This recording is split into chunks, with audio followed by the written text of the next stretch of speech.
Welcome to Topic 1. What are unit standards? Topic 1 has 3 chapters that help answer the question, what are unit standards?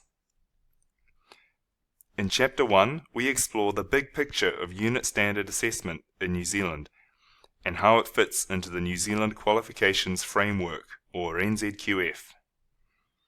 Chapter 2 provides an overview of the NZQA unit standards system, what it is, who's involved, and how you can find the particular standards you may be assessing. Then, in Chapter 3, we will narrow down our focus to look at the anatomy of the individual standards themselves. You will learn how to read and understand any given standard. So how do you use each chapter to learn? You will notice that each chapter is divided up into sections. Chapter 1, for example, has an introduction and 6 sections to help you understand how unit standard assessment in New Zealand fits in with NZQA and the Qualifications Framework. Each section has some information. Here, for example, in the first section of Chapter 1, you can learn about who NZQA are. In the second section, you will learn about what the NZQF is. Within each section are 1 or more questions that check your understanding. How you work through the material will depend on how familiar you are with the material in the chapter. Your first option is to work through the material and questions in order. Read the information and then answer the question.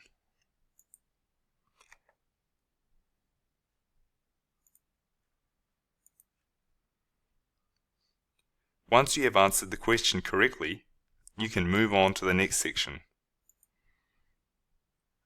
Explore the material and answer the question. Alternatively, you may prefer to work through all the material first and then answer the questions. You can do this by simply clicking through the content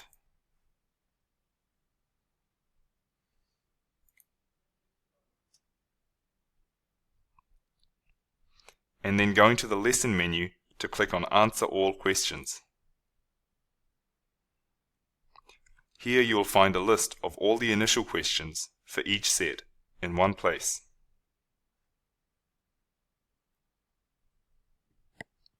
But what about if you are already familiar with the material?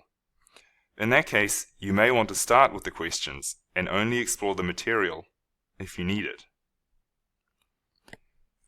How you navigate through the chapter is up to you, but remember, to move on to the next chapter, you will need to answer a majority of the questions.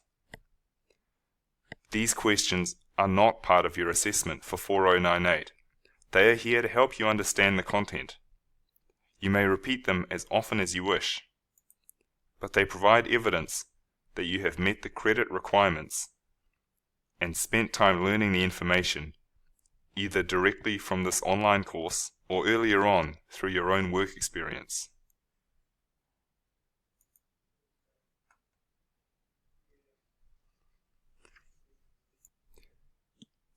At the end of the 3 chapters is a discussion. You are expected to participate in this discussion at least once. There is no minimum on how often you can post and comment. We encourage you to create your own posts and to comment on the posts of others as often as you like. And you may, of course, go back and participate in an earlier discussion anytime you wish throughout the duration of the course. Some discussions will also expect you to complete a short task and upload it as well as participating in the discussion.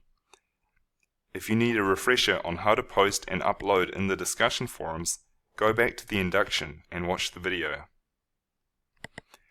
Instructions for the discussion are provided here.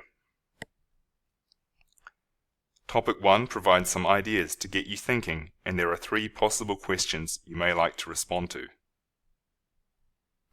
You need to reply to at least 1 to move on to Topic 2, but you are welcome to participate in as much of the discussion as you like, or even start your own topic based on what you have learnt in Topic 1.